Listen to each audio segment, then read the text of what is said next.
Rukiah Adams began her career in a field that rarely included people like her. As a black woman entering asset management during the brutal job market of 2008, she stood out in an industry dominated by white men. She was also young and single while many colleagues were supporting families. That mix made her an outsider, but she turned that position into a strength. Coworkers confided in her. She became a trusted conduit for issues others were afraid to discuss, and the executive team came to her when they needed unfiltered information. That credibility led to a COO role. Soon investors sought her straight talk through volatile periods, and she went on to run multiple trading desks managing billions. Today you'll learn about the 7 rules of power, principles that can help you decide which tactics align with your own standards while choosing moves that work. Bias, of course, is very real, but given who you are, which choices will leave you stronger? The key is to use your visibility rather than retreat from it. Adams exemplified this approach. She paired standout performance with strategic influence, beginning by getting out of her own way. She stopped waiting for fairness, set her own terms, and started playing a game she could win. So let's begin there with the first rule of power, getting out of your own way.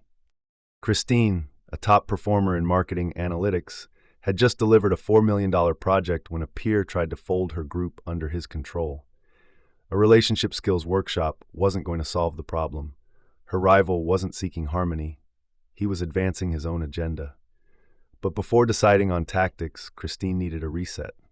She'd been defining herself as the youngest, the only woman, the least tenured. But she could just as easily have said she was an elite MBA, the sharpest analytical mind in the room, and the person behind the biggest recent win. So she reframed, fought, won, and moved on to a role where her strengths carried even more weight. That mindset captures the first rule of power. Get out of your own way. Stop waiting for fairness, claim the status your results have earned, and act like someone who belongs. But there's a blocker many capable people face: imposter syndrome, a pattern where you doubt your competence and fear being exposed as a fraud. It breeds hesitation, nervousness leaks, pitches don't happen, and procrastination grows. To break the cycle, start with 2 steps. First, look upward with clear eyes. Many people in higher positions aren't more qualified, they've simply claimed their space. Second, push yourself to present and sell your ideas even when it feels uncomfortable. Here's where you can turn action into mindset change. According to self-perception theory, people form their attitudes by observing their own behavior. In other words, if you act confident, your internal story starts to catch up. So speak up, take credit, stop leading with apologies, and over time, your felt confidence will align with your actions. You can reinforce this shift through 3 quick drills. First, list the descriptors you use for yourself, then ask trusted peers to review them and replace any that diminish you. Second, record a day of interactions and eliminate each unnecessary apology. Third, rewrite your career story to emphasize your credentials, achievements, and impact. Start where Christine did. Change the story you tell yourself, then behave into the identity you want. That's how you get out of your own way. Christina Troitino once crashed an exclusive Sundance dinner by subtly bending the rules. First, instead of sending a long bio, she sent a 1-line email saying she was a writer for Forbes, requesting attendance at a long-running private dinner series. Then she waited before following up, projecting that she had options. When she finally arrived, she brought a guest who wasn't on the list and was still let in. By breaking small norms, she signaled confidence and agency.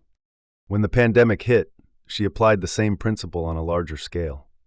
Troitino launched a virtual networking initiative, published a guide so other schools could replicate it quickly, and soon organized a cross-MBA charity event. A popular MBA-focused Instagram account promoted it.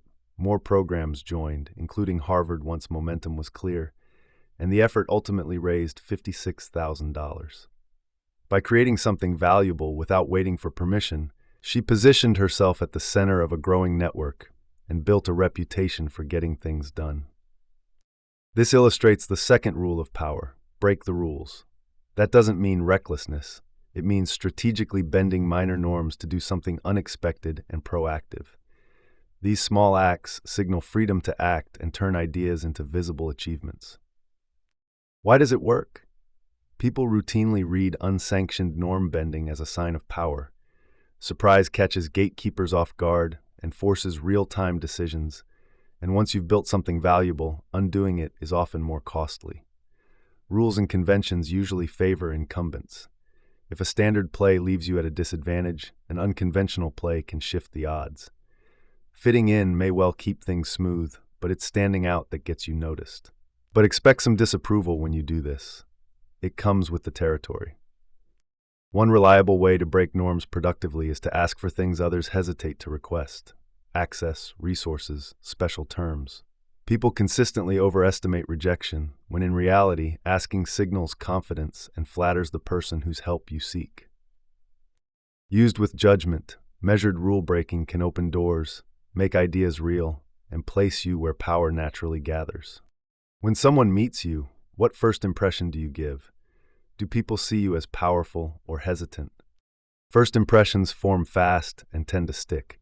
People use them to decide how seriously to take you, whether to defer to you, and whether to back you. Once that view sets, they keep noticing things that confirm it. Confirmation bias. That's why the third rule of power is to appear powerful. What does that mean in practice? Use your body and words to project status the moment you show up. Those early judgments will shape the chances you get and the outcomes you keep. In April and June 2010, two CEOs faced congressional committees. After the Deepwater Horizon blast that killed 11 and spilled oil into the Gulf, BP's Tony Hayward read a roughly 6-minute prepared statement, sat hunched with limited gestures, kept his gaze down, apologized, and said he had no role in that specific well. He promised investigation and compensation, but signaled little control. In contrast, Goldman's Lloyd Blankfein, questioned about shorting securities sold to clients, sat upright, held steady eye contact, defined Goldman's market maker role, cited the firm's stature and expertise, and never once apologized. Hayward was replaced that October. Blankfein stayed until 2018. So what signals power on site? An open posture, controlled, purposeful gestures, a steady voice that's just a bit louder than average, standing or sitting closer rather than pulling back, holding eye contact for longer, extending your speaking time and using interruptions strategically. Reading from notes, on the other hand, breaks eye contact and feels scripted. Knowing your points allows you to engage directly and project confidence. Powerful speech is simple and declarative. Use short words and short sentences. Drop hedges like sort of and kind of. Make statements. End sentences with a punch. Pause for emphasis. Repeat key lines so they land. Answer the question you want to address. Emotions are important too. Anger often reads as dominant and competent. Apologies read as weak and tie you to blame. In settings where your competence is being judged, they can depress your perceived status. Use contrition sparingly.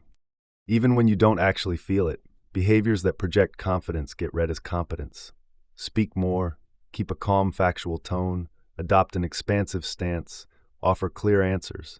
And remember, your real audience may be your team, board, or clients. They're scanning you for steadiness and control.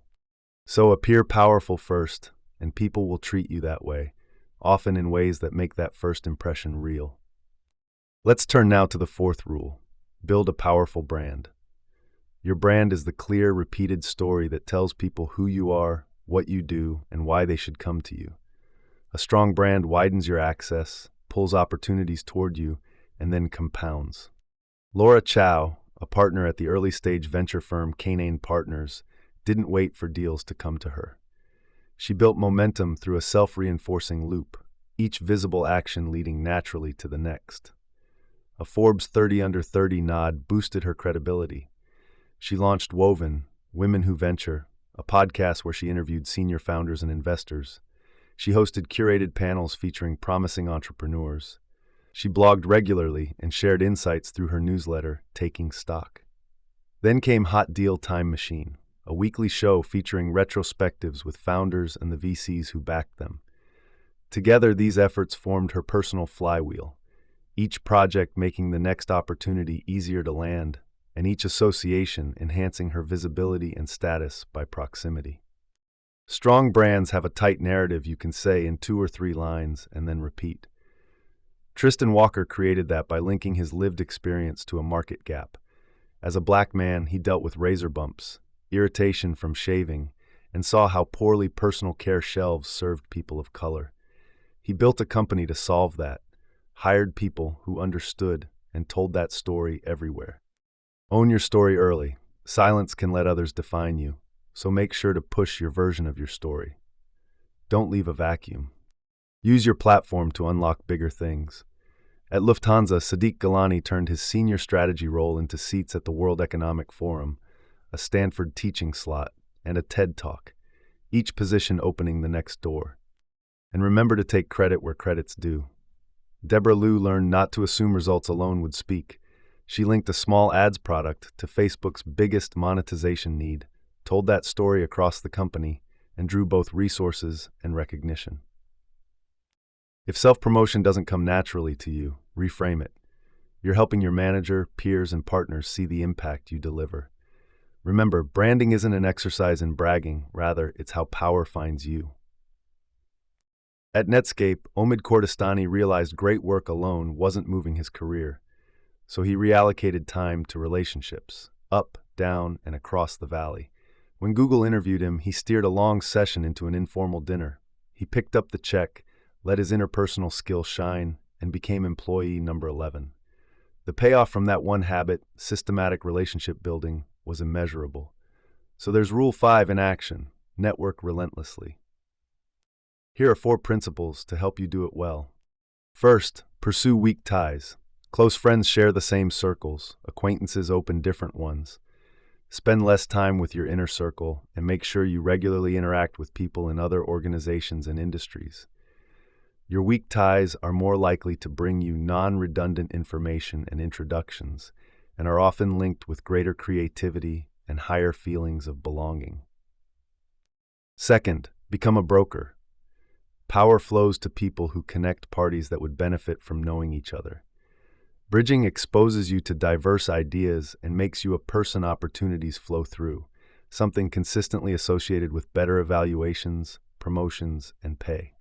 Third, be central. Choose roles and forums that sit at the hub of information and relationships. Work that crosses units, strategy assignments, or responsibilities that put you in contact with many parts of the organization. Centrality increases your visibility and access to information, which in turn will increase your influence. Finally, create value for others. Put yourself in the other person's place and offer help that meets their needs. Reciprocity will follow. And when you ask for help, be specific. Don't make the other person do your thinking for you. Networking should occupy 8 to 10 hours per week. If it feels grubby, reframe it as a service, helping others with useful information, connections, and support. Do that consistently, and like Kordestani, you won't be chasing opportunities. Your network will bring them to you. Are you using the power you already have right now, or waiting for a better moment? The 6th rule of power is to use your power.